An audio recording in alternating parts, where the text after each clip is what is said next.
ሸገር ካፌ ሸገር ካፌ ሸገር ካፌ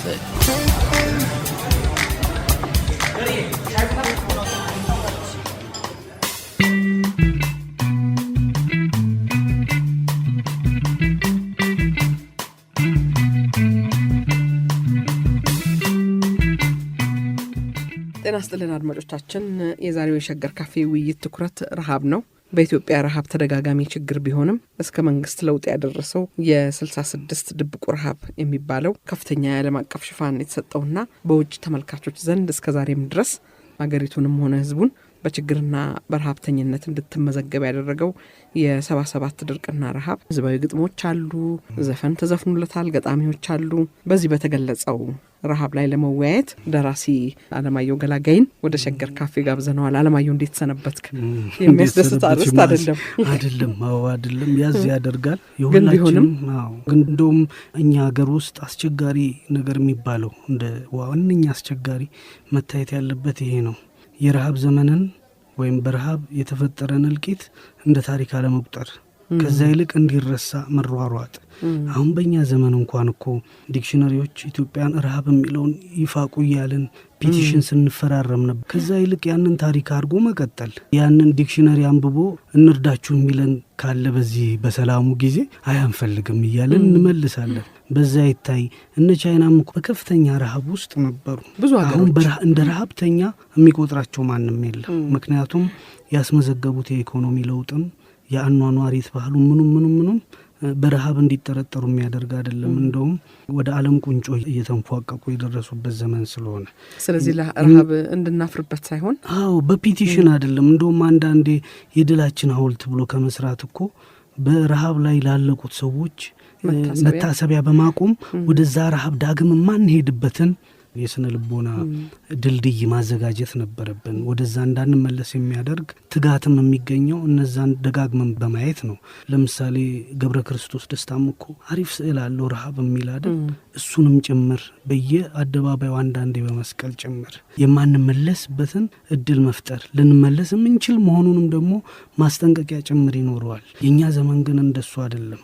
አንዳንዶቹ ግጥሞች አይተሻቸው እንደሆነ በጣም የሚገርሙና የሚያስቁ ጭምር ናቸው። አሁን እንግዲህ 77 ትልቅ ረሃብ ነው አድርሶ አይደለም ያለፈው። ካለፈ በኋላ ግን ማንም መለስ ብሎ አላየም። ገና 78 ውስጥ ሳንገባ እንደውም የእርዳታ ጊዜያዊ የእርዳታ ጣቢያዎች እዛ ውስጥ ተቀምጠን ነው 77 መረሳት የጀመረው። ምን ይላል? ያንን 77 ምን ጊዜ ረሳሹ? ማሽላውን ሸጠሽ ማሽን ይገዛሹ አለ። በማሽን የተሸበሸበ ልብስ ነው። ያማረ ከተማ ቀሚስ ገዛች ማለት ነው። እንግዲህ 77 ከፍተኛ ረሃብ ነበር። የ2 ዓመት የድርቅ የተምች የምናምን የወረርሽኙንም እዳ ነው ያወራረድ ነው 77 ላይ። ያ ከመቼው ተረስቶ ወዲያውኑ የማሽን ቀሚስ ለመግዛት እንደሞከርን ተመልከች። እንግዲህ ስነ ልቦናችንም ጭምር ነው ማለት ነው። ሌላው ተመሳሳይ እንደዚሁ ደግሞ የዶክተር ፈቃድ አዘዘ መጽሐፍ አንሄርድ ቮይስስ ላይ ነው።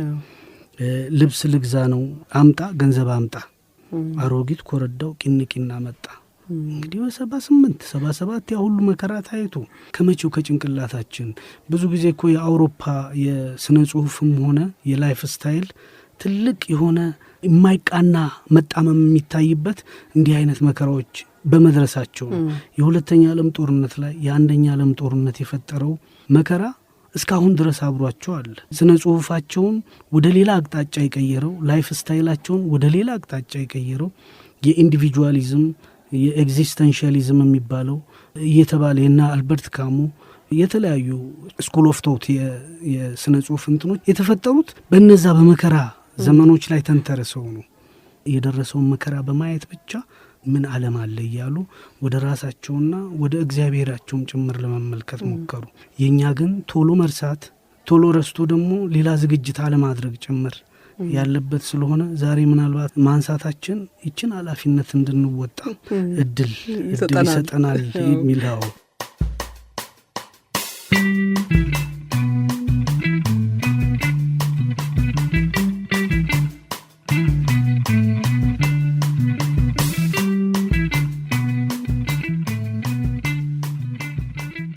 ከታሪክ እንነሳ ነው ወይንስ ረሃብ ምንድነው በሚለው ላይ እንግዲህ እርግጥ የድርቅ ጊዜ የአየር መዛባት የግድ ረሃብ መሆን የለበትም ይባላል። በተለይ ካለፉት 20 ዓመታት ወዲህ እንደዛ አይነት አስከፊ የረሃብ ጉዳቶችን ያላየነው ዝግጅት ነው እንጂ ድርቅ ወይንም የአየር መዛባት ያስከተለው ችግር ሳይደርስ ቀርቶ አይደለምና ወይ ከታሪክ እንነሳካልከም ኮሊን ፍሬዘር የሚባል ሰው ላይፍ ላይንስ የሚል አንድ መጽሐፍ ጽፏል። በ77 ረሃብ ላይ 77ን ስናነሳ ብዙ ጊዜ ወደኛ ብቻ ነው የምንመለከተው። 9 የአፍሪካ ሀገራት በረሃብ ተጎድተዋል። ኢትዮጵያ፣ ሱዳን፣ ቻድ፣ ኒጀር፣ ማሊ፣ ቡርኪና ፋሶ፣ ሞሪታኒያ፣ ሞዛምቢክ እና አንጎላ እነዚህ ከፍተኛ ነበረ። እንደውም መጀመሪያ ሲተነበይ የነበረው የ25 የአፍሪካ ሀገራት ነበር የተባለው። በኋላ እርግጡ ሲመጣ ግን 9 ሀገራት ሆነዋል። እና የኛን የረሃብ እና የወረርሽኝ መነሻ አድርጎ ይሄ ኮሊን ፍሬዘር የሚገልጸው ምንድን ነው? the vicious circle of poverty ነው የሚለው እንጂ ድርቁ አይደለም። ድርቅ ሁልጊዜም የረሃብ ምንጭ እንደማይሆን የተለያዩ ጥናቶች ላይ እናያለን። ምክንያቱም ድርቅ አልቆመም እኮ በአሜሪካም ይኖራል ድርቅ፣ የውሃ ብዛትም እዛ ይኖራል። አንበጣ መከላከሉም ቢኖር ጭምር የተፈጥሮ አደጋ የሚባሉት ነገሮች ወደ ረሃብ ሊቀየሩ አይችሉም። ልክ ነው። ይሄ ሲወራረስ የመጣው ድህነትም ጭምር ነው። ድህነት ብቻ ሳይሆን በዛን ጊዜ የእርስ በርስ ጦርነት መኖሩ በራሱ የተለያዩ ሰዎች እንደሚናገሩ ሽመልስ አዱኛ ራሳቸው እንደሚናገሩት ያኔ የማማኮ ኃላፊ ሆነው ያዩት የአንበጣ እንደሚነሳ ይታወቃል። ግን የሚነሳ መፈልፈያ የሆነው ኤርትራ አካባቢ ነው። እዛ ደግሞ የእርስ በርስ ጦርነቱ የተጠናከረበት አካባቢ ስለሆነ በአውሮፕላን ሄዶ መርጨት አልተቻለም።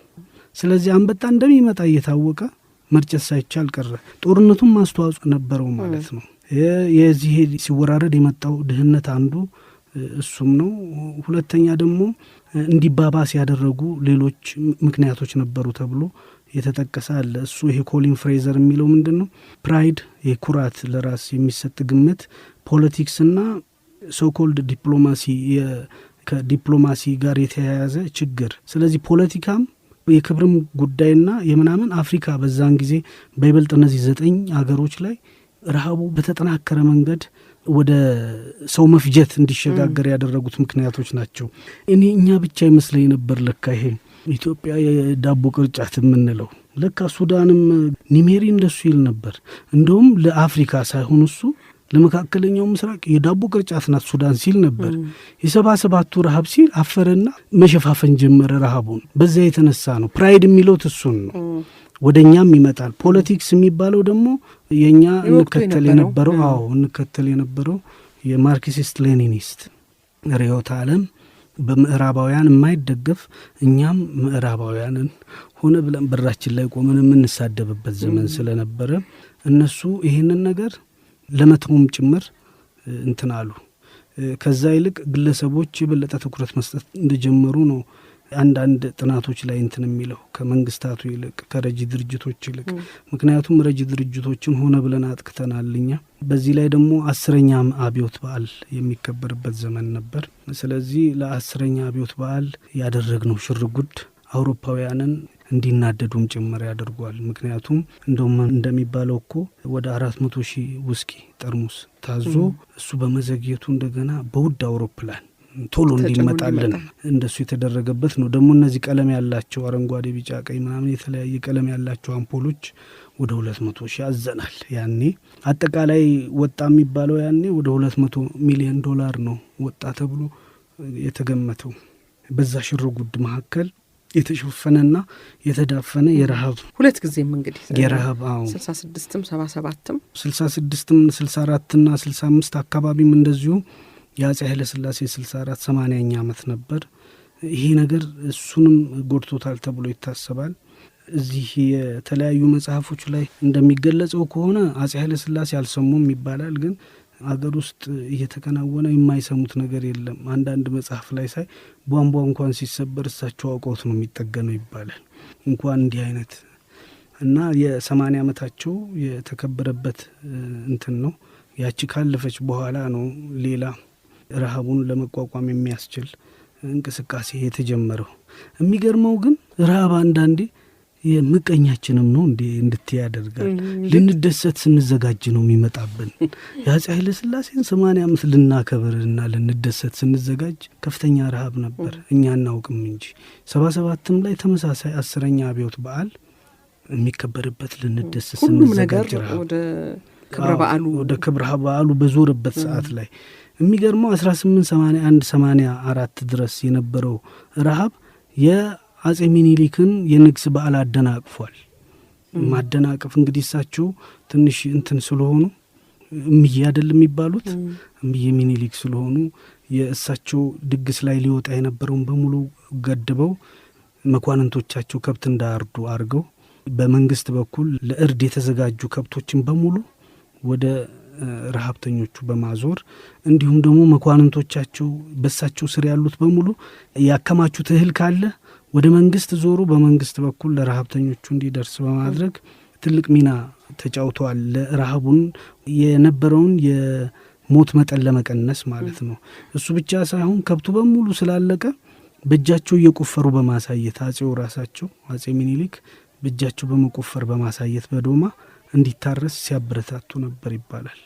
እነዚህ ፋክተሮች ሊደርስ የነበረውን የረሃብ መጠን በጣም ቀንሶታል ተብሎ ይታሰባል። እና እነዚህ የሶስቱ ብቻ አይደሉም፣ የአፄ ኃይለ ሥላሴ የአፄ ሚኒሊክና የደርግ ብቻ አይደለም። በ77 ረሃብ ላይ ተመሳሳይ የትግራይ ህወሓትና ህዝቡን በማደራጀት ሲታይ የጦርነት ቀጠና ነው አይደል? መንግስትም ሆነ ብሎ ለማጥቃት ይሞክራል ይላሉ የአውሮፓ እንትኖች። ስለዚህ ያለው አማራጭ ህዝቡን በይበልጥ ራቅ ካለው ከምዕራብ ትግራይ ወደ ሱዳን እንዲሰደድ እድል መስጠት፣ በሚሰደድባቸው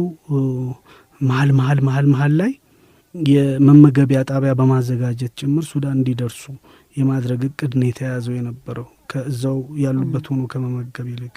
ሱዳን ከገቡ በኋላ ግን የህወሓት የትጥቅ ትግል የተጀመረበት 10ኛ ዓመት መከበር ነበረበት። እንግዲህ አስቢ እዛች ሰዓት ላይ ነው የደረሰው ማለት ነው። ሜቢ እንዴት ነው ይሄ ብሔራዊ የሆነ አንድ ሳይክል ነገር ያለው ይመስላል እዛች ጋር ይገናኛል። እና እንደውም መጽሐፍ ላይ የሚለው የገብሩ አስራት መጽሐፍ ይወጣዋል። ከገብሩ አስራት ደግሞ ሌላም ጽናት የሚል መጽሐፍ አለ። ሃይላይ ሀድጎ ትርጉም ነው፣ ብርሃኑ አባዲ የተረጎመው ነው። የካቲት 11 1977 የትጥቅ ትግል የተጀመረበት 10ኛ ዓመት በእርዳታ እህል ተደገሰ ይላል ሱዳን ውስጥ። ስለዚህ እየዞረ እዛች ላይ እየዞረች እዛ ላይ የሚያርፍና በይበልጥ ከላይ ያሉ አመራሮች በንጉሰ ነገስትም ሆነ በጓድ ወይም በርዕሰ ብሔርም ሆነ በሌላም መንገድ የሚመጡት አመራሮች ለማሳጣትም ጭምር ይመስላል ይሄ ራብ በዛ ላይ የሚመጣው። ለማንኛውም ግን አንድ ያስተዳደር ጉድለት ነው። ቅድም እንዳልነው የግድ የአየር ጠባዩ ስለተቀየረ ወደ ረሃብ ድረስ መሄድ የለበትም፣ ሰው መፍጀት የለበትም። እንግዲህ ኢንፍራስትራክቸር ችግር አለ። ደግሞ ይሄው የተለያዩ 7-8 አይነት አሉ እኮ የአስተዳደር ችግር፣ የኢኮኖሚ አቅድ አወጣት ችግርም አለ። ምን ላይ ነው ተተኩሮ እንትን ማለት ያለበት? ያን የ77ቱ ድርቅ ጊዜ መንግስቱ የአብዮቱን በዓል እንዲዘግቡ ድምቀቱን በይበልጥ ለአውሮፓ ጠላቶቻችን እንዲያሳዩ 200 ጋዜጠኞች ጋብዞ ነበር እና እነዛ 200 ጋዜጠኞች ጉዳዩን ቀየሩት። የረሃቡን ጉዳይ አነሱ። እኛ የፈለግነው በዓሉን እንዴት እንደደመቀ እንዴት እንደተሰለፈን እንዴት ከተማዋ እንዳሸበረቀች እንዲታይ ነበር። አብዮቱ እየገሰገሰና ውጤታማ እንደሆነ ለማሳየት ነበር። ከዛ በቃ የቀጠሯቸውና ለጋዜጠኞቹ ድግስ አዘጋጅተው እንዲዘግቡ ያዘጋጁት ሰው እየጠፉ። ምክንያቱም ነገሩ ተቀየረና እነሱ የሚፈልጉት ስለ ረሃብ ሆነ እና የሚጠይቁትም ጥያቄ ደግሞ የተለየ ነው። ለዚህ ድግስ ምን ያህል ብር አወጣችሁ? እንዲህ ይባላል። እንዲህ ይሄኛው ወደ ረሃብ ቢዞር ኖሮ ቶሎ መቅጨት አይቻልም ነበር ወይ ምናምን የሚል ነው ጥያቄ ሲያነሱ የነበሩት። ስለዚህ ሸሸን እና ጋዜጠኞቹ ጠይቁታ አስከፊም ነበረ። አስከፊ ነው በእውነት። እና ከዛም ሌላ በነበረው የፖለቲካ ሁናቴ እንግዲህ ያው በዚህ በቀዝቃዛው ጦርነት የሚባለው ዘመን ነው ኢትዮጵያ ፊቷን ያዞረችው። ቅድም ተናግረዋል። ለምስራቁ ክፍል ነው። ከምዕራብ የሚመጡ ጋዜጠኞች ይሄንን ነገር በጣም ብዙ ሽፋን ሰጡትና ቅድም ያልከው ነገር ነው። ረሃብተኛ መባላችንን ከዲክሽነሪ ላይ ማስፋቅ አይደለም ቁም ነገሩ ብለሃል አለማየሁ። ግን ደግሞ አንዳንዴ ያ ይሆናል የምትታይበት መንገድ ያ ይሆናል። ስለ ኢትዮጵያ ከተነሳ በጣም በሚያሰቀቅ ሁኔታ በረሃብ የጠወለገ ልጅ የሟች እናቱን ጡት ሲጠባ የሚታይ ልጅ እንዲህ አይነቱ ኢሜጅ አስቸጋሪ ነው እኮ በጣም። ግን ደግሞ ሁኔታ ጊዜ አለዋ። እኛ በመፈራረም ነው ወይ ይሄን ልናጠፋ የምንችለው? አንችልም። አንድ ከቻይና የመጣ ጓደኛዬን አገኘሁትና እስቲ ስለ ቻይና አጻጻፍ አሳየኝ አልኩት። አሳየኝና ኢትዮጵያን ጻፍልኝ አልኩት። ጻፈና እዚህ ውስጥ ረሃብ የሚል አለ አለኝ። ኢትዮጵያ የሚለው ውስጥ ረሃብ። እነሱ የሚጽፉት ልክ እንደሱ ነው። እኔ አሁን አለማየሁ ነኝ አይደል? አንድ መደብር ጋር ሲሄድ አዳልጦኝ ከወደቅኩ አዳልጦት የወደቀው በሚል ነው ማስታወሻም ጭምር እንደቀጥል ስም ኢትዮጵያ ሲባል ኢትዮጵያም ሲባል ረሃብ የሚል እዛ ውስጥ አለ። እንግዲህ አንዳንዴ ወደፊት እኮ እኛም ስም ለተቀረው ዓለም እንደዚህ በረሃብ ወደፊት ለሚጠቃው ስም እናወጣ ይሆናል። ቻይና ከፍተኛ ረሃብ ነበር አይደል? እኛ የሌለንን ህዝብ ነው ያጣቸው 51 52 ቅድም እንዳልነው። ግን አሁን ሰውን በሌላውን ሀገር በረሃብ ማስታወስ ጀምራለች። እሷን በረሃብ የሚያስታውሳት የለም። ስለዚህ ወደፊት ጊዜ ያለው በመስራት ነው እንጂ በመማጸን በመፈራረብ እርሱልን በማለት የሚሆን አይመስለኝም። ዝም ብዬ ነገሩ እውነትህን ነው፣ እየተቀየረ ይሄዳል።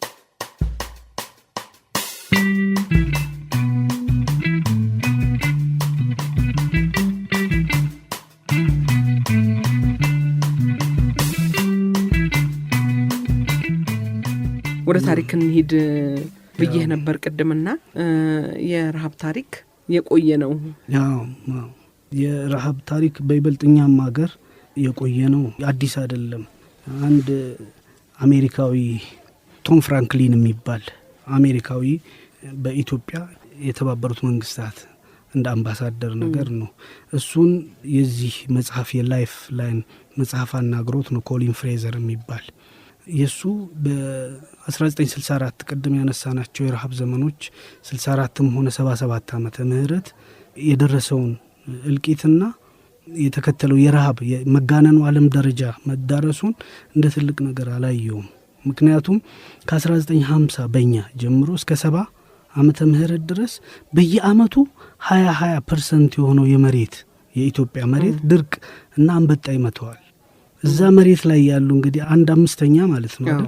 1/5 መሬት ላይ ያሉ ሰዎች ሁሌ እንደተራቡ ነው። በየአመቱ 200,000 ሰው ይሞታል አለ እና እንደውም ይሄ የሚለው ምንድነው ዝምተኛና ያልተነገረለት የረሃብ ዘመን ብሎ ነው የሚያወራው። ስለዚህ ምናልባት እነዚህ እኔ እንደሚመስለኝ ቅድም ያነሳ ነው አለ አይደል የ80 ዓመት መከበሩ ነገሩን እንዲገንና የረሃቡን አግለብልበን ለአብዮት ለለውጥ መነሻ ያደረግ ነው። የ77ቱም ላይ እንደዚሁ የ10ኛ አብዮት በዓል ከሱ ጋር የወጣውን በማነጻጸር ብቻ እዚህኛውም ላይ የደረሰውን በጣም ከፍተኛ ጉዳት አድርገን አሰብ ነው እንጂ ምናልባት ያልተመዘገቡ ብዙ የእልቂት ረሃቦች ተከናውነው ነበር ማለት ነው። ይሄ አሜሪካዊ እንግዲህ የዩኤን ሰራተኛ ነው፣ አብሮ የሄደ እነዚህን ስራዎች ያጠናቅር ነበር ማለት ነው። ስለዚህ ረሃብ ሁልጊዜም አብሮን ነበር ማለት ይቻላል። ለምሳሌ በ16ኛው ክፍለ ዘመን ገብርኤል ዳንኤል የተባሉ ሰው ያደረጉት ረሃብ ድርቅና መንስኤዎቻቸው የሚል ጥናት ላይ እንዳስረዱን ምንድነው የሚለው በ16ኛው ክፍለ ዘመን ብቻ 19 ረሃብና የተስቦ በሽታ ወረርሽኞች ነበሩ ይላል።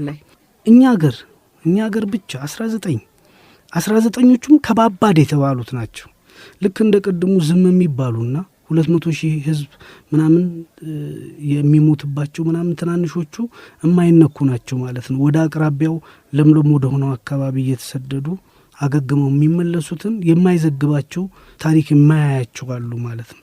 ይህ 19ኙ ግን ከየስንክሳሩ ከምኑ ተለቅሞ የመጣ ነው። 19 ረሃብ ነበር ይላል በ16ኛው ክፍለ ዘመን ከ1606 እስከ 1697 ድረስ በጣም ብዙ ነው እና እነዚህ ምናልባት ቅድም እንዳልነው ይሄ የአብዮት ባህል ምናምን መከበሩ ነገሩን እንዲገንና ለዛ የሚወጣው ብር ለምን ወደዚህኛው አልዞረም የሚለውን ጥያቄ ያስነሳል።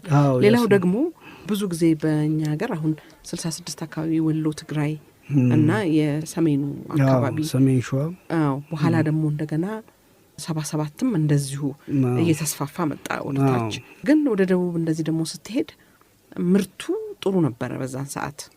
ሌላው ደግሞ የአረንጓዴው ረሃብ የሚሉት በዚህ ባለፉት 20 ዓመቶች ውስጥ የነበረው ወደ ደቡብ አካባቢ የነበረው ስታየው ድርቅ ያለበት አይመስልም፣ ግን ውስጡን ነው። አሁን እኔ በ94 95 አካባቢ ሄጄ ነበር። አኮርድ ኢትዮጵያ የሚባል ድርጅት ሻሸመኔ አካባቢ ለረሃብተኞች መመገቢያ ጣቢያ አዘጋጅቶ ነበር።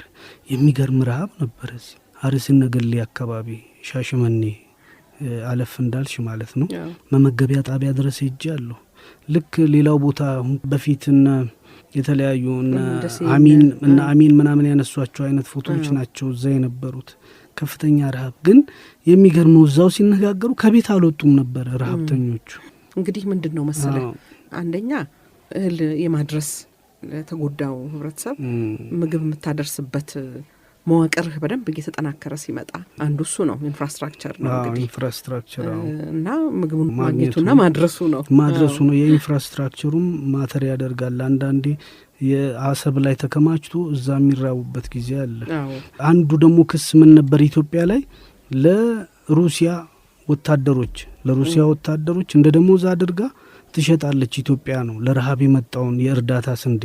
አንዱ የተነሳው እሱ ነበር።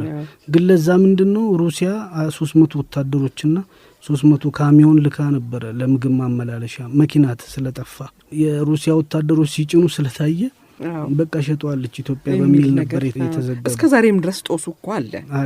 አሁን በወቅቱ ታጋዮች የነበሩት የኢህአዴግ አባላት ይሄን ነገር ሸጠውታል፣ እንዲህ ነው መሳሪያ ገዝተውበታል የሚለው ነገር እስከዛሬም ድረስ ይነሳል። እነ ቦብ ጊልዶፍ እነሱ የሰጡትን እንደሱ የሚላለ እዛች የገብሩ አስራት መጽሐፍ ላይ ግን ነው ይላል። እንደው አንዳንዴ ትንሽ ለመቀበልም ይቸግራል። ከተነሱበት ዓላማ ህዝባዊ የሆነው ነገር ጠንከር ይላል አይደለ? በጣም ይኸውልሽ አሁን አንዳንድ ሰዎች አሉ ደግሞ ከግል ይነሱና የሚያደርጉት አስተዋጽኦ ተዳፍኖ የሚቀር። ገብሩ አስራት መጽሐፍ ላይ የእንስሳት ነጻ አውጪ ግንባር የሚባል አንድ ድርጅት አለ። እኔ ይህንን ሲጀምርልኝ የአኒማል ሊብሬሽን ፍሮንት የሚባል ሲል እንግዲህ መጥቶ ደግሞ አያ ሊል ነው እንዴ ወይ የከብት እንደዚህ ሆነ ውሻ እንደዚህ ምናምን ሊል ነው ብዬ ተናድጄ ነበረ።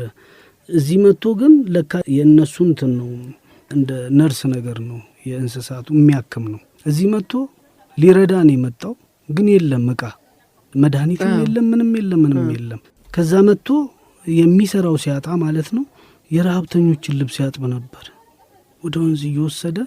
ይሄ እንግዲህ እንትንም አለ ተስቦም አለ አይደለ?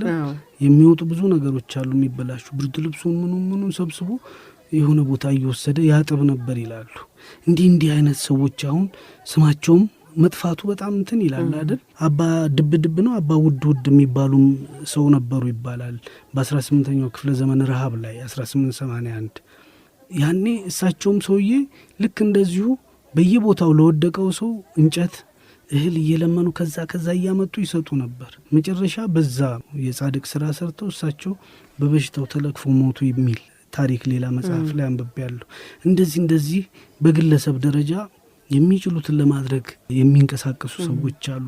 ስማቸው እንትን ያለ ቅድም እንዳልነው እንዶ በረሃብ እልቂት ውስጥ እንትን ላሉት እንኳን ባይሆን ለነሱ አንድ ሐውልት በማቆም መታሰቢያ የሚሆን እንደው ያው ከተማ ውስጥ ሐውልት በስቷል። ግን እንግዲህ እንትን የሚልበት ምንድነው መሰለ ከዚህ ከረሃቡ ጋር አሁን በተለይ 66 እንደው የመጨረሻ ህዝቡን ያነሳሳው ማለት ይችላል የጥላሁን ገሰሰ ዋይ ሲሉ የሚለው እና ከሱ ጋር የነበረው ኢሜጅ ነው እንግዲህ የታየው። እርግጥ ቁጭ ብለህ ስታስበው የፕሮፓጋንዳ ስራ ነው፣ የአብዮት ጉዳይ ነው እንግዲህ እና የሽመልስ አዱኛ ናቸው እንግዲህ ብዙ ጊዜ ረሃብ ሲባል እያለቀሱ ሲለምኑ የነበረው ነገር እሱ እነሱ አሉ ደግሞ አይወጣም። አሁን እነ ድንቢልቢን ነው ዓለም የሚያውቀው አይደለም። ግን ፕሮፌሰር ጌታቸው ኃይሌ ጥቁሩ ዮሴፍ የሚሉት ፕሮፌሰር መስፍን ወልደ ማርያምን ነው። ለካ እውነትም ደግሞ እንደሱ ሆነ ብለን የኛን ክሬዲት ለሌላ አሳልፈን የመስጠት አባዜ ስላለብን ነው እንጂ እሳቸው ባስቀመጡት መንገድ ስትሄጂ ትክክል ነው። የአጼ ኃይለ ሥላሴ 80ኛ ዓመት ስለሚከበር ሁሉም ዝም ብሏል። ህዝቡ በጣም በረሃብ ውስጥ ስለነበር በይበልጥ ወሎና ሰሜን ሸዋ የነበሩት ወደ አዲስ አበባ የተጠጉ ሲመጡ ኮተቤ ላይ አቆሟቸውና ፕሮፌሰር መስፍን ያኔ ነው የሄዱት። ሄደው አይተው ታመው መጥተዋል። በቃ እና እዚህ መጥተው ወደ ስብሰባ ሊገቡ ሲሉ ይሆን ምናምን ፕሮፌሰር ጌታቸው ኃይሌ ሲያናግሯቸው ምን እንዴት ላለ የምናገኘውን ሰብሰብ አድርገን ወስደን እንስጥ እንጂ እንደዚህ በረሃብ እኮ ገና አልሰሙም ፕሮፌሰር። ከዛ በኋላ ሄደው ነው ረጅ ድርጅቶችን ሲያናግሩ መጀመሪያ የተጨበጠ አሰስመንት እንፈልጋለን አሏቸው። ስለዚህ በፕሌን ለዛች በጀት ተይዞ በፕሌን ወደ ወሎ ወደ ተለያዩ አካባቢዎች በመሄድ ወደ ባቲ ምናምን በመሄድ የረሃቡን መጠን ሄደው አይተው ዘግበው መጡ። 3-4 ሆነው 4 ሰዎች እና እነሱ ሄደው የዘገቡትን ይዘው መጥተው ነው ለፕሮፌሰር መስፍን ሰጧቸው። እሳቸው ያንን አጠናቅረው ለተማሪዎቹ ሰጡ። ተማሪዎቹ ሆ ብለው የወጡት ለካ የፕሮፌሰር መስፍንን አይተው ነው። ከዛ በኋላ ነው እነ ዲምቢልቢም ምናምን የመጡት ከዛ በኋላ ነው። ግን መጨረሻ ላይ ከ7 ይሁን ከ6 ዓመት በኋላ መንግስቱ መጥቶ የምስጋና ሽልማት የሰጠው ለዲምቢልቢ ነው እንጂ ለፕሮፌሰር መስፍን አይደለም። እና እንዲህ አይነት ነገሮች ቢያንስ ተጽፈው እንኳን መቀመጣቸው ቀላል ነገር አይደለም። ወደፊት ታሪክ የሚፈርደው ይሆናል። እውነት ነው። አሁን ፕሮፌሰር ጌታቸው ኃይሌ ሁልጊዜም ችግርተኛና ረሃብተኛ የሆነ ህዝብ አይደለም ወይ የሚል ሀሳብ ያነሳሉ አይደለም? በግብር ምክንያት እነኚህ በበሽታ በተፈጥሮ በሚያመጣው ነገር ሁሉ ህብረተሰቡ በጣም ችግርተኛ ስለሆነ እንዲህ ከፋ ያለ ነገር ሲመጣበት መቋቋም አይችልም ነው እንግዲህ አይደለ ሀሳባቸው። ሌሎቹም እኮ የሚሉት ይሄንኑ ነው። ፕሮፌሰር ጌታቸው ኃይሌ ወደ እንትን ይመጣል ማለት ስር የሰደደ የረሃብና የእህል ቅቅት ምንድን ነው ከስስት ያለፈ እንደ ቅቅት ግሪዲነት ነገር አለ ይሉና የራሳቸውን ኤክስፒሪየንስ የሚያስቀምጡት አለ። እኔም ከነሱ አንዱ ነበርኩ በፊት። ለምሳሌ የሆነ ሰው መጥቶ አገልግል ፈታ ሲያደርግ ግር ብሎ የሚመጣው እረኛና የሰጡትን አመስግኑ ጎረስ ሲያደርግ ስንመለከተው ስር የሰደደ ረሃብ በደናውም ጊዜ እንደማይበላ ያስታውቃል ብለው የሚናገሩት ነገር አለ። እሱ ብቻ ሳይሆን ተማሪ በነበሩበት ጊዜ ብለው የሚያነሱ ኩኪስ ተዘረገፈ ብሎ እንትን ይላሉ። ግን በጣም የሚያመው ምንድነው የሳቸው ኤክስፕሬሽን ምን ይሉታል? የኢትዮጵያ መሬት የልጆቹን ስጋ የህዝቡን ማለት ነው የህዝቡን ስጋ የህዝቡን ደም ጠጥቶ የዳበረ መሬት ነው ይላሉ። በረሃብ በጦርነት በተስቦ በምኑም እየዳበረ የመጣ ነው። እንደውም አንዳንድ የሚሰጡት ማስረጃም ይገርም ነው። ከግራኝ መሐመድ ጦርነት በፊት የነበረው የኢትዮጵያ ህዝብ ብዛት በ19ኛው ክፍለ ዘመን ከ200 ከ300 ዓመት በኋላ ሲታይ እኩል ነው። በዛ መሀል የት ገባ እንግዲህ ሁሉ ቱግ ብሎ በቅሎ ቱግ ብሎ የሚጠፋ ነው እንግዲህ ማለት ነው የሚሉት እሳቸው። ይሄ ሁሉ ያልተነገሩ ብዙ ረሃቦች አሉ ማለት ነው። ብዙ ክፉ ቀኖች አሉ። እነዚህን ነው ግን መፍትሄም ቶሎ ስለ መርሳት ታነሳ ብዙ ጊዜ ማንኛውም ቸነፈርም ይሁን በሽታም ይሁን ሁሉ ጊዜ የሚሳበበው እግዚአብሔርን ከማስቀየም ጋር ነው እና ጸሎትና እንግዲህ ቀደም ባለውም የእምነት መሰረት መስዋዕት ማቅረብ ወደሚለው የ77ቱም ላይ እኮ አለ ግጥም። የ77ቶቹም ላይ እንዲህ ይላል። እሱ እንደሆነ ስም ቶሎ የሚያስረሳን እሱም ይሆን እኮ በእግዚአብሔር ላይ መተማመን ነው። በእግዚአብሔር ላይ ቁጣውም የእግዚአብሔር ነው። ረሃብ የሚመጣው በእግዚአብሔር ነው። እሱን ትያለሽ። አሁን 1950 ምናምን ወይ ምናምን ላይ ዝክረ ነገር ላይ እኮ አለ አፄ ኃይለ ሥላሴ ያወጡት አዋጅ አለ። ተግታችሁ ጸልዩ ብትባሉ እምቢ ብላችሁ፣ በሰንበት ቀን አትስሩ ስትባሉ እምቢ ብላችሁ ይኸው መዓት መጣ ለለመን አለ። እባካችሁ ተግታችሁ ጸልዩ እንትን ማትሉም ከሆነ እንቀጣለን አይነት ነው እንግዲህ። አስቸጋሪ ነው። እንደሱ ብለው ያወጡት አዋጅ አለ እስከ 1948 50 60 እስከ እሳቸው እስካሉ ድረስ የሚደርሱ መከራዎች በዛ ነው የሚታዩት። ሜቢ ለማሻሻል ምን ሞክረው እኮ ለዛ ይመስለኛል። ቁጣ ከሆነ አንተ ጀለህም እዚህ ውስጥ እኮ ይላል። እዚህም ላይ የሚለው እንደሱ ነው። እኔ ከዚህ ተነስቼ አጠቃላይ ፍቃድ አዘዘ ላይ ምን ይላል? ከዚህ ተነስቼ ሌላ ሀገር ብሄድ እዚህ የሚያቀኝ እግዚአብሔር እዛ አያቀኝም ወይ ይላል። እንግዲህ እዚህ እየቀጣው ያለው እግዚአብሔር ነው አይደለም? ያም ሀገር እኮ እግዚአብሔር ነው። ከንጉስ ሀገር ወደ ሌላ ንጉስ ሀገር ትሄጂ እንደሆነ እንጂ ከእግዚአብሔር አገዛዝ ወዴት ትሄጃለሽ? እንደዛ እስከ ማለት ድረስ ይደርሳሉ። ምክንያቱም የእግዚአብሔር የረሃብ ጉዳይ ነው ብለው ስለሚያስቡ ጭምር ማለት ነው። የኛ የሚያሳዝን ነው እኮ አንዳንዴ 14 27 ቅድም አቶ ገብርኤል ዳንኤል ያጠኑት ጥናት ላይ ምን ይላል? ከ1427 እስከ 1428 ድረስ ያለው ረሃብ ላይ ንጉሱም ጭምር ሞቷል ይላሉ። እንግዲህ የረሃቡን መጠን ተመልከች። አንድ ንጉስ መቀለብ እንግዲህ እስቲ እንደ አጼ ኃይለ ሥላሴ ኬክ አይቁረስ ወይም እንደ ደርግ 450 ውስኪ አስመጣ። እንዴት ለአንድ ንጉስ መቀለብ ያቅተናል? ንጉሱ ከሞተ የት ነበረ ሌላው የቀረው ትውልድ? ዘሩን ያስተላለፈው ትውልድ ምን ውስጥ ተደብቆ ነው? ምን እየበላ ነው እዚህ ያደረሰው ብለሽ እንድትጠይቅ ያደርጋል። እነዚህ በእርግጥም ከእምነት አንጻር ካየሽው የእግዚአብሔር ቁጣ ነው ማለት ይቻላል። ግን ደግሞ ለማሻሻልም ለምንም እድል የማይሰጥ በመሆኑም ጭምር ይመስለኛል ረሃብ ለ2-3 ሺህ ዓመት ድረስ አብሮን እንዲኖር ያደረገው። ከዮሴፍ ነው እንግዲህ አይደለም መጽሐፍ ቅዱስ ዮሴፍ ጀምሮ ነው እንግዲህ ረሃብ ኢትዮጵያ ውስጥ እንዳለ መመዝገብ የጀመረው። ዮሴፍ 7 ዓመት ግብጽ ውስጥ ረሃብ እንዳለ ሲናገር 7 ዓመት ረሃብ ነበር ሲባል ያው ውሃው የሚሄደው ከዚህ ስለሆነ እዚህም ሀገር ድርቅ ነበር ማለት ነው፣ ረሃብ ነበር ማለት ነው ብለሽ እንደዚህ በተዛማጅ እንድትደርሽበት የሚያደርግ መረጃ ጨምሮ ማለት ነው። ግን ደግሞ ረሃብ ኢትዮጵያ ውስጥ ብቻም አይደለም ብለናል ቀደም ብለንና የሌሎች ሀገሮችስ አውሮፓ ውስጥም ረሃብ ነበረ ነው የነሱ። ይኸውልሽ አሁን በፊት ከእምነት ጋር ያያይዙት ነበር። ኢንኩዊዚሽን ፔሪድ በይበልጥ ከካቶሊክ ጋር ተያይዞ ይህንን ነገር ከእግዚአብሔር ጋር ነው። ሬኔሳንስ ከመምጣቱ በፊት ሁሉንም ነገር ከእግዚአብሔር ጋር ነበር የሚያገናኙት። እንግዲህ 14ኛ ምናምን ማለት ነው በእነ ሊዮናርዶ ዳቪንቺ ዘመን ነው እሱ ነው ጀመረው የሚባለው አይደል። ከዛ በኋላ ግን ጉዳዩን ወደ ራሳቸው ማምጣት ጀመሩ። እንዳሁኑ ኤግዚስተንሻሊዝም ማንም ተጽዕኖ የለበትም፣ የሰው ልጅ የሚደርስበት ነገር በሙሉ በራሱ ጥፋት ነው፣ ራሱ ውጤት ማምጣት አለበት ብለው እስኪወስኑ ድረስ ግን የእግዚአብሔርን ተሳታፊነት በመስራት ያገዙት ነበር። እንደኛ ሁሉንም እንዲሰራልን ዝም ብለን አይጠብቁም እነሱ። ሌላ ይቅርና በእኛ ዘመን ውስጥ እንኳን ተመልከች። አሁን የትራፊክ አደጋው ማዕት ነው አይደል? ምን መፍትሄ ተበጀ? ምንም። አንዳንዴ ከእግዚአብሔር የሚጠበቅ ይመስላል ውጤቱ አይደል? ግን የፈረንጆቹን ተመልከች። ለእያንዳንዷ ስህተት አጠገብሽ ያለውን ነገር መመርመር እኮ ነው። ለእያንዳንዱ ችግር አንድ መፍትሄ ይዞ ይመጣሉ።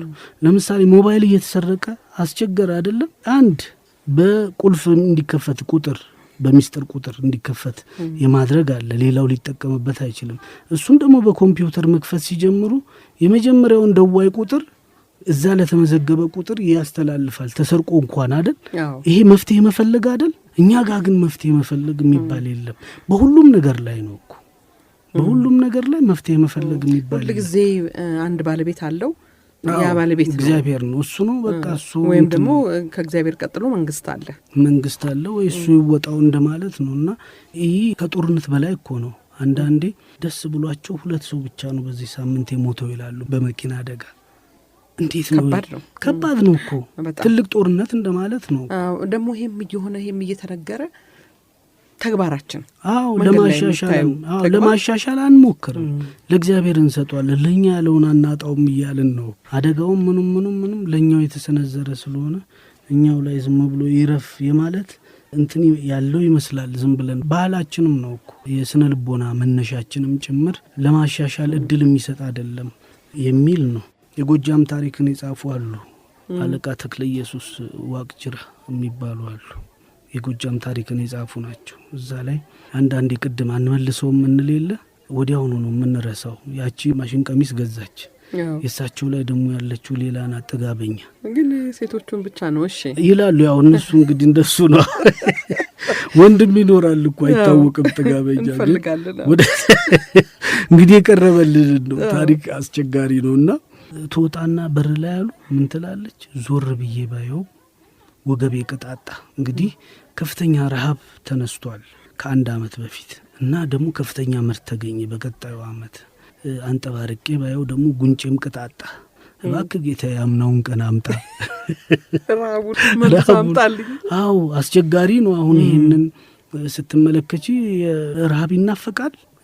ይሄ የስነ ልቦናችንም ችግር ምናልባት ያ ረሃብ እንዳይደርስ ለማድረግ የሚካሄድበትን መንገድ ጋርዶ ያዘብን ይመስላል ለማሻሻልና ብዙ ጊዜ ደግሞ ከተቸገረው ጋር አብሮ መሆንን የመምረጥ ነገርም አለ ንጉስ ሰለሞንም የሚለው እሱን እንደጋግማለን እኮ ምን ይላል ወደ ሰርግ ቤት ከመሄድ ይልቅ ወደ ሀዘን ቤት ብትሄድ ይበለጠ ልብ ያለው ሰው ወደዛ ነው መሄድ ያለበት ይላል እና ልክ ነው የእንቱንም ራሱ የረሃብን ያማረራል ሰው ቁንጣንን ባይቀምሰው የሚለው ከተራበ ይልቅ ለጠገበ አዝናለሁ እንዲህ የሚሉ እንትኖች ራሳቸው ረሃብና ቃርገሽ እንድታይና እንድትቀበዩ ግድ የሚሉ ብሂሎች ጭምሮች ናቸው መከራንም ጭምር ከረሃብ የበለጠ የለም ማአት ነው ምናልባት ዘግናኝ ነገሮች ይሆናሉ በይበልጥ የጌታቸው ኃይሌ እንትን ላይ ስትመለከቺ ከየስንክሳሩ ከየታሪክ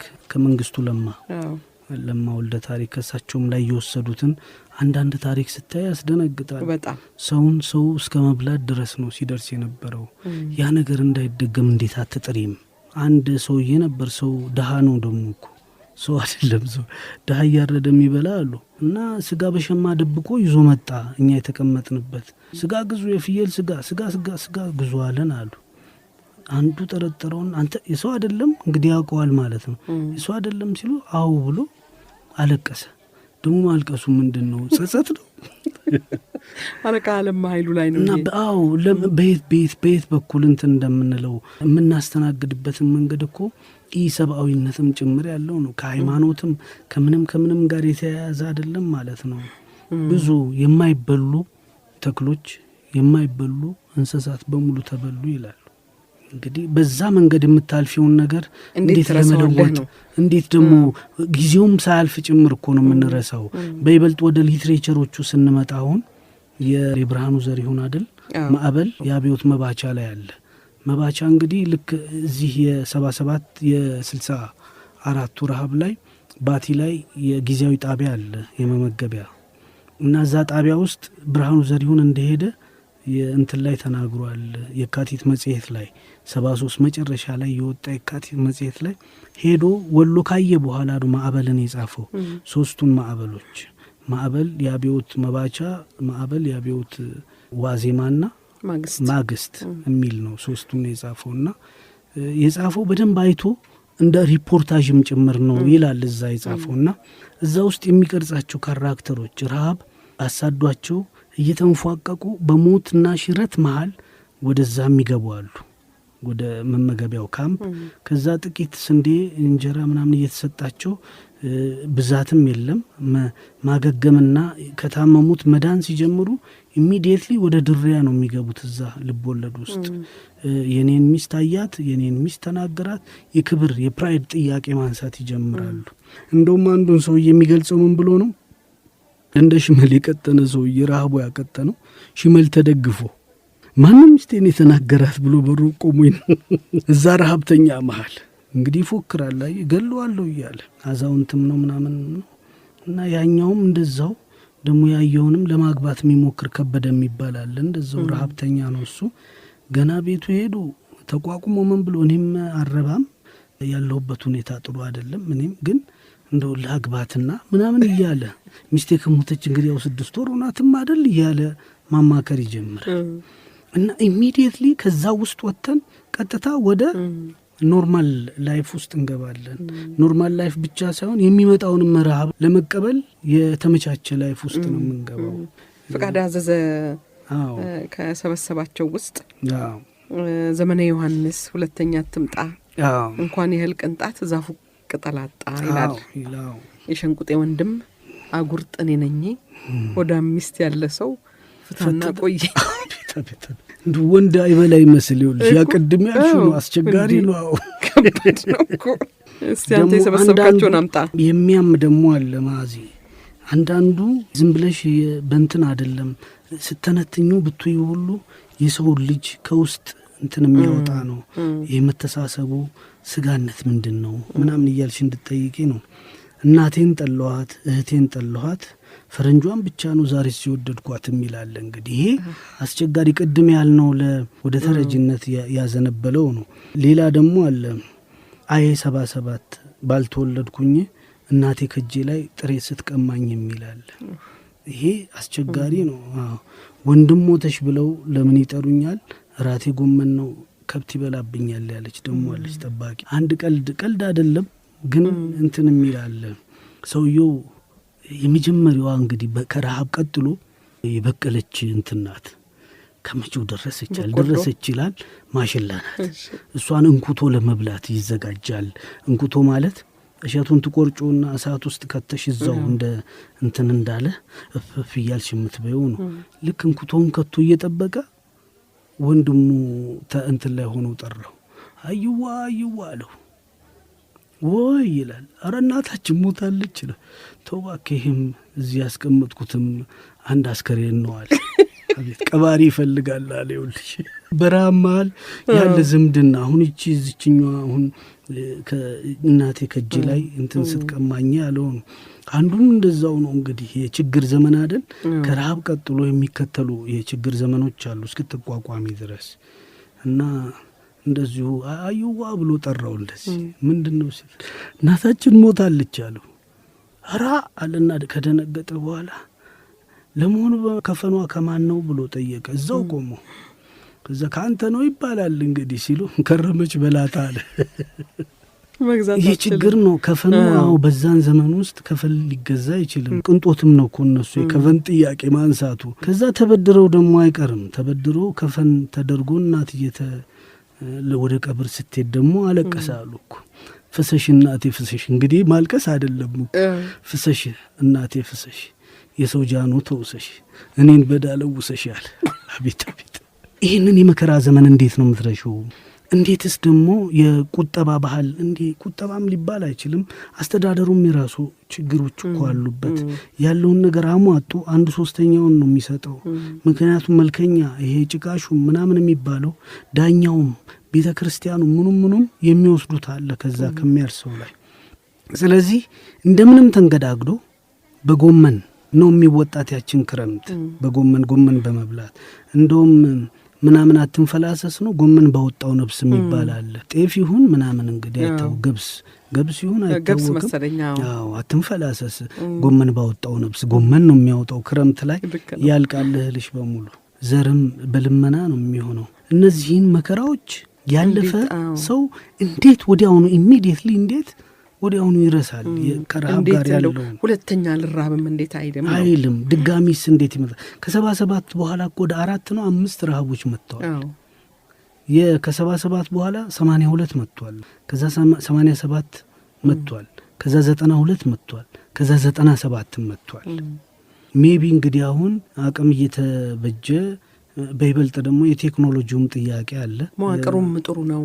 አዎ እነሱ መረጃውም ቀድሞ መረጃው ገበሬው ጋር አሁን እንትን አለ አሉ ዋየርለስ በፀሐይ ብርሃን የሚሰራው ይጠይቃል አሉ። ደግሞ እሱም ሲያበሰው ነው እንግዲህ ይጠይቃል።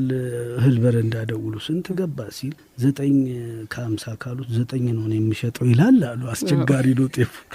ይህም ደግሞ ሌላ እንትን ይሆናል። ግን አሁን ነው ዓለም አንድ መንደር መሆን የጀመረችው ማለት ነው። እነሱ ትንበያ አለ አሁን እንግዲህ ቅጩም ባይሆንም እነኛ አካባቢዎች ያው ቶሎ ይደርስባቸዋል ተብሎ ቶሎ ጨዱ ይባላል። አረ ከዛም በፊት የእህል ችግር ይገጥማቸዋል የተባሉ አካባቢዎች ትንበያ ይካሄዳል። ስለዚህ በዚህ ዓመት ይሄን ያክል ያስፈልገናል ይባላል። መንግስት እህል ገዝቶ ያከማቻል። እነኝ ሁሉ እንግዲህ ወደዚህ ወደ ከፋው ነገር አልወሰዱንም። ምናልባት ይሄንን ሁለተኛ አልራብም ወደ ማለት ብንወስደው ቢወሰደው እኔ በ92 አካባቢ ላይ ወደ መተማ ዮሐንስ ሄጄ ነበር። እዛ ሰፈራ ነበር አዲስ የሰፈሩ ከሰሜን ሸዋ የሄዱ ሰዎች ነበሩ። እዛ እንግዲህ የክብርን ጥያቄ ስታነሹ ነው። እዛ ስደርስ እኔ አንድ መጋዘን ከበው ቆመዋል። መጋዘኑን ከከበቡት ሳምንት ነው። የመጋዘኑ ኃላፊ በአንድ ሰው ነፍስ ወከፍ እስኪቋቋሙ እዛ ሰፈራ ላሉት 12.5 ይሁን ስንዴ ይሰጣል ኪሎ። ስለዚህ ቤተሰብሽን ሁሉ ይዘሽ ሄደሽ የምትቀበይበት ሰዓት ነው እና አንድ ሳምንት ቁጭ ብለዋል። ሊሰጥ ገና ሲገባ ነው አንቀው ያዙት በሩን። የሚሰጫው ጊዜ ገና 10 ምናምን ቀን ሲቀረው እንደገባ እንዳይወጣ እንደሚወሰድባቸው አሰቡት መሰለኝ። ዘግተው ቁጭ ብለዋል። እኔ ሲሄድ 8 ቀን 5 ቀን ምናምን የተቀመጡ ሰዎች አገኘው እዛ ጋር። መለስ ብዬ ሳይ ደግሞ እዛ ጋር ሰሊጥ ደርሷል። ሰሊጥ ያኔ 10 ብር በጣም ብዙ እኮ ነው። ማጨድ አዎ የተከመረውን ራሱን ወደ ትራክተር ላይ ከርሻው አንስተሽ ወደ ትራክተር ላይ መጫን 10 ብር ያስከፍላል። ብዙ ነው 10 ብር። ያኔ ስንዴው ወይ 4 ብር ወይ 5 ብር ቢሆን ነው 12 ኪሎ።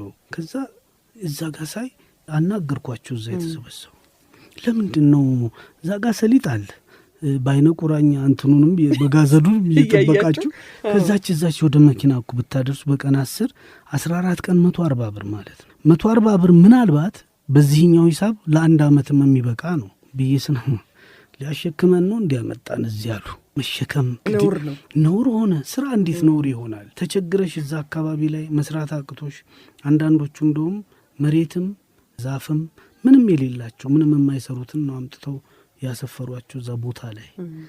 ምን አለ ከዛች እዛች እኔስ ብሰራ አሁን ጋዜጠኛ ነኝ አይደለም እዛች ሳምንት ምቆይ ከሆነ እየሰራሁ ምንም የሚያመልጥ የለም መቼም ሰው ሲኖር እዛው እያናገርሽ እኔስ ብሸከም ምን አለበት አይደል? እነሱ ግን ሸክመን ነው እንዴ?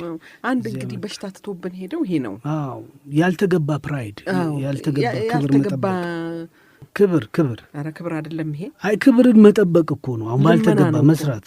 አዎ ያቺኛዋ እርዳታዋ ናት ያቺ አዳዲስ እንትናለች እና እነሱን ስታይ አስቸጋሪ ነው።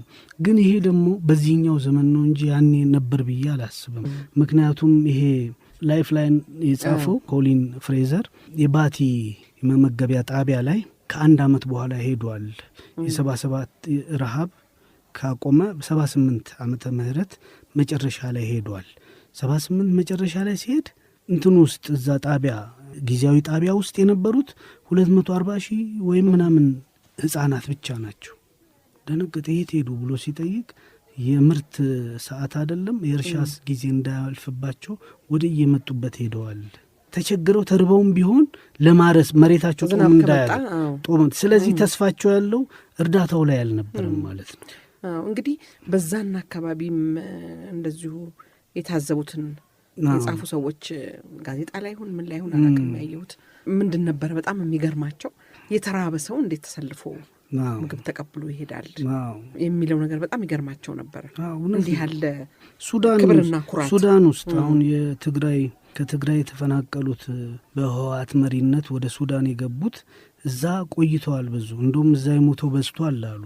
ወደ ሱዳን ከገቡ በኋላ እዛ አልደረሰም የእርዳታው እህል እስኪደርስ ብዙ ችግር ታይቷል። እና ከመጣ በኋላ ግን ፈረንጆች ደግሞ የሚሰሩት ትሪክ አለ አይደል? ከአየር ላይ መልቀቅ ነው ምናምን እንደዚህ ብቻ ብርድ ልብሱን በየሰው መወርወር እህሉንም ምናምን ምንድን ነው አውራ የሆነው የአካባቢው አለ አይደል? በመምረጥ ሽማግሌዎቹ ተቦዳድ ነው በትክክል እነሱ ያልጠበቁት ረሃብ ላይ አይደሉ ግን በትክክል ተሰልፈው በጣም ገረማቸው ፈረንጆቹ ተደነቁ ይላሉ።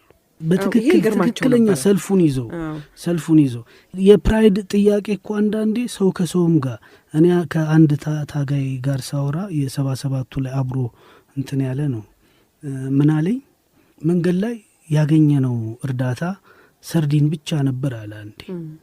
እና ሰርዲን ደግሞ ትግራይ ውስጥ አይበላም አሳ ነክ የሚባል ነገር ይቀፋቸዋል አይበሉ። በጾም ቀን ነው አይደለም መቼም ሰርዲን ልምድ የለም ከአሳ ጋር ከሰርዲን ከምናምን ጋር እና ብሉ አትብሉ ግምገማ 4 ቀን ብሉ አንበላም። በኋላ ከአካባቢው ላይ ያሉ ሽማግሌ ናቸው አሉ ጠሩና አይበሉም አዎ ዝም ብላችሁ አንድ ቦታ ላይ አስቀምጡትና ተውት። እንግዲህ ከፍተኛ ረሃብ ላይ ነው አይደል ያለው አስቀምጡትና ተውት አሏቸው። ከዛ አስቀምጠውት ዝም ሲሉ ማታ ተከፍቶ ተበልቷል ማለት ነው አይታወቅም። ለካ እርስ በርስም ነው የምትጠባበቀው። ምክንያቱም ቀጣዩ ህይወትሽ እንትን ይልሻል። እንትን የበላ ልትባይ ነው እየተከባበልሽ የምትበይ ከሆነ ሰው የሚበላው ነው ምናምን ግን የተለመደ ምግብ አይደለም። ህይወትን ከማዳን ይልቅ አጠገብሽ ያለውን ክብርሽን መጠበቅና መጪውን ጊዜ በሰላም ወይም ደግሞ በመከባበር ለመኖር መዘጋጀትም እዛው ውስጥ አለ። ህይወትሽንም እየገበርሽ ጭምር ማለት ነው። እና እነዚህ ነገሮች ምናልባት ኢትዮጵያዊ ቀለም ያላቸው ነገሮች ናቸው። ግን ደግሞ አንዱ ደግሞ የረሃብ ምንጭ የሚሆነው የምንበላቸው ነገሮች የተመጠኑ መሆናቸው ነው። ከእህል ውስጥ እንኳን እኮ የማናዘወትረው አለ እዚህ የሚናገር እዚህ ላይ የምታውቀው ከሆነ አላውቅም አካባቢውን ባልጠቅስ ይሻላል።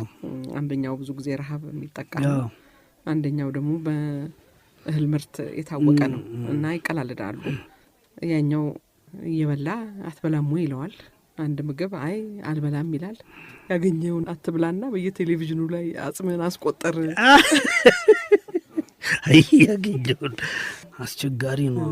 የእንትን አለ ያገኘውን አለመብላት ብታገኝም ደግሞ እኮ እንትን አለ። አያሻሩ የነገረኛል ጎንደር እንግዲህ ትሄጃለሽ አይደለም የሆነ ለማስቀደስ የምትሄጅበት ቦታ አለ። አጥቢያ ከሆነ ለምሳሌ ገብርኤል አጥቢያ ያንቺ ከሆነ ከሩቅ ዘመዶች ሲመጡ ደግሰሽ ትጠብቂያለሽ። አስቀድሰው ሲጨርሱ አንቺ ጋር ምሳ በልተው ነው የሚሄዱት። እና ደግሳ እየጠበቀች ዘመዱ አልበላም አለ።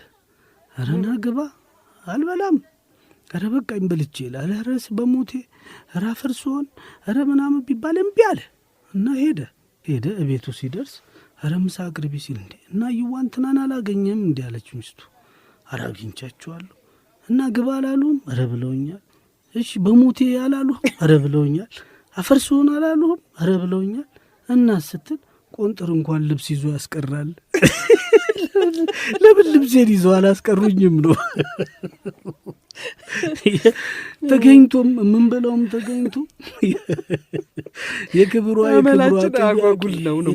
ጥያቄ አስቸጋሪ ነው። የእንትኑ ብቻ አይደለም እኮ ተጋባዡ ብቻ አይደለም፣ ጋባዡም የሚቀየምበት መንገድ። አሁን አንቺ ጨጓራ ኖሮብሽ ምስርም አትበይ በርበሬም አትበይ እንዳመልሽ ቤትሽ የምትበይም ብትሆኝ አትችይም። አንድ አለ እንደውም የኔ አያቴ የነገሩኝ ነው፣ የእሳቸው ዘመድ ያደረጉት ነው። እንግዲህ አንዱን ሰውዬ አፈርሶን ግባና እንትን ጠጣና ሄድ አሉት። ምሳ በልተህ ቀስ ብለህ አርፈህ ትሄዳለህ አሉት። ዘመድ ነው። ኧረ እኔ ቸኩላለሁ አለብኝ ስራ፣ ስንት የክረምት ስራ ራሱ ምናምን። ኧረ አፈርሶን በሞቴ አፈርሶን ሲባል እምቢ ብሎ ሄደ።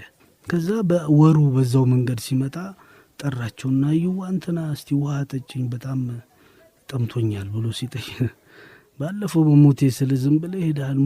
ሙት መች ውሃ ይቀዳል? ዝም ብለህ ሄድ ሙት መች ውሃ ይቀዳል? የምንቀየምበት መንገድ በሞቴ እያለ ጥሩ መሄድ አትችይም። ያቀረበውንም መብላት አለብሽ። እንዳመለሽ ቤትሽ አትበይም። ታመሽም ቢሆን ትሞቻታለሽ እንጂ። እነዚህ ነገሮች ለረሃብ አጋዦች ናቸው። በዚህ በደህናው ጊዜ በአግባቡ አለመብላትሽም ሊሆን ይችላል። ፕሮፌሰር መስፍንና ፕሮፌሰር ጌታቸው እንዳሉት የረሃቡ ጊዜ ቶሎ ጥርስም እንድትይ የሚያደርግ ከአንድ የስነ ልቦና ምሁር የስነ ልቦና ሳይካትሪ ነው ስለ ረሃብ ንገረኝ ብዬ ጠየቅኩት። በጣም ነው የገረመኝ። የረሃብ መጠኖች አሉት፣ ደረጃዎች አሉት ለካ።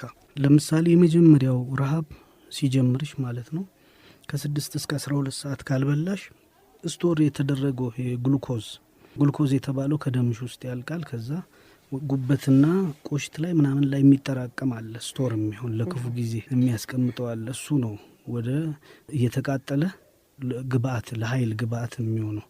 ከዛ ደግሞ ፋት ቅባት፣ ይሄ ጮማ የሚሆነው ወገባችን ላይ ምናምን ትከሻችን ላይ ያለው እሱ ወደ ኃይል ይቀየራል እያለ ሲጨምር። ከዛ ፕሮቲን ነው። ፕሮቲኑ ምንድን ነው? ጡንቻሽ ምናምን ወደ ኃይል እየተቀየረ ያ ብርሃኑ ዘሪሁን ሽመል መሰለ ያለው ሰውዬ እንግዲህ ፕሮቲኑም ጡንቻውም ጭምር ነው አብሮ። እንግዲህ እውነት ነው፣ ሽመል ነው የሚመስለው። እንደሱ ስታርቬሽን የመጨረሻው እሱ ነው፣ እዛ ደረጃ ላይ ነው። ከዛ በኋላ የሩቅ ምስራቆች የሚሉት አሉ። ሁሉንም ነገር ነው። ከዛ ሰው ራሱን በራሱ ወደ እንትን ወደ ማለት ወደ ምግብነት እየቀየረ ወደ ኃይል እየቀየረ ነው እስከሚሞት ድረስ እንትን የሚለው። በአየር አንድ ሰው አየር ሲያጣ ከ3 እስከ 10 ደቂቃ ሊቆይ ይችላል የሚል እንትን አለ። ምግብ ካጣ 43 እስከ 70 ቀን ሊቆይ ይችላል የሚባል አለ። እንግዲህ እነዚህ 3ቱ ፕሮሰሶች እስከሚካሄዱ ድረስ ማለት ነው። ውሃ ካጣ ግን ከ3 እስከ 10 ቀን። ምክንያቱም 3/4 አካላችን ውሃ ነው። 75% የሚሆነው ውሃ ነው። ከዛ ውስጥ 1% 2% ሲሆን ከፍተኛ የውሃ ጥም ይሰማናል። በላብ በምናምን የሚወጣ ከሆነ የውሃው መጠን ከውስጣችን ያለው 10% ግን በህይወት መቆየት አይቻልም ይባላል። ስለዚህ ምግብ ሜቢ በደህናውም ጊዜ እየተበላ በደህናው ጊዜ እየተጠጣ የምትቋቋሚ ከሆነ የሚመጣውንም ረሃብ ለመቋቋም እድሉ ይኖራል። የሚሰሩት ስራና የሚበሉት ምናልባት ተነጻጻሪም ላይሆን አይችልም። እርሻው ከፍተኛ ነው። በእግር የሚካሄደው በጣም ብዙ ነው። ቀድመው ወድቀው ነው የሚጠብቁት ማለት ትችላለሽ የክፉ ቀኑን የረሃብ ጊዜውን። በዚህ ላይ ያቺ ኩራት ደግሞ ኩራቷ ስንት ቀን ይፈጃል ሲል አዎ ያማል በጣም ረሃብ ስንት ቀን ሲፈጃል ሳናውቀው መለስንለት። ግን በቃ ይሄ መጀመሪያው ነው የተጠናከረ ፋት ያስቀመጠ ምናምን። እኔ ያላይም እኮ ድሮ የመሬት ባላባት ነው ወፍራም አይደል ስንስል ትምህርት ቤት የመሬት ባላባት ወፍራም አድርገሽ ምናምን ነው። ካፒታሊዝምም እንደዛው ነው፣ ኢምፔሪያሊዝምም ወፍራም ነው። ገበሬው ግን በጣም ቀጭን ነው በቃ በእግሩ። ምክንያቱም በምግብ ቀድሞ የተጎዳ ነው። ለመውደቅ ሜቢ 43 እና 70 ቀን ላይ ቆዩሉ ይችላል። እልቂቱንም የሚያፋጥነው እነሱ ናቸው። ኩራትም ይጨመራል እዛ ላይ አይሽ። ልብሴን ሳይጎትቱኝ እንዴት እገባለሁ ካልሽ እነዚህ ለማንኛውም ዛሬ እንግዲህ 2 ረሃቦች አንስተናል። ሁለተኛ ልራብም ማለት በረሃቡ ላይ ብቻ ሳይሆን በሌሎቹም የሀገራችን ማህበራዊ ጸጦች ላይ እንደዛው እርም ማለት ይኖርብናል። የዛሬውን በዚሁ እንደምድመው አለማየሁ በዚሁ እንደምድም። አንዲት ደግሞ ተረት ሰማሁ። እስቲ ንገረኝ። የመዝጊያ ትሆነናለች ስቀን ብንለያይ። እሺ። አንድ የጃጁ ሴት ናቸው አሉ። አርጅተዋል። የ77 ረሃብ ላይ ነው። ከፊት ተሰልፈዋል። እንዴት በምን ጉልበት አግኝተው ከፊት እንደተሰለፉ አይታወቅም። ጥርስም የላቸውም። ከፊት ነው። እንደሱ ቢሆን አይናገርማ ከኋላ ያለው ጎረምሳ እና ጥሬ ቁጭ ብሎ ያው እንትን የሚሉት ጥሬ ስንዴ ነው አምጥተው ቁጭ ሲያደርጉ ተሽቀዳድሞ ሄደው አፈሱ አሉ። እኛ ጥርስ የሌላቸው አሮጊት እና ከኋላ አንድ ጎረምሳ ነበረ እና ያ ጎረምሳ ምን አለ? ባፈሰች እኮ አይደለም በቆረጠመች ነው አለ ረሃብ የሚወጣው አላቸው አሉ። ባፈሰች አይደለም በቆረጠመች ነው። ተረት ሆኗል አካባቢው ላይ አሉ። ባፈሰች አይደለም በቆረጠመች ነው። ጥርስ የላቸውም ቀድሞ አፍሰዋል። ግን ወቅቱም ለመብላት ቢሆን ቀድሞ ማፈስ አለባቸው። ቀቅለው ይበሉት። አዎ ማዚ እንደሱ ነው። የዛሬውን በዚሁ እንደመድማለን። አድማጮቻችን እኔ አለማየሁ ገላጋይን አመሰግናለሁ። ሁለታችን በጋራ እስካሁን አብራችሁን ስለቆያችሁ እናመሰግናለን።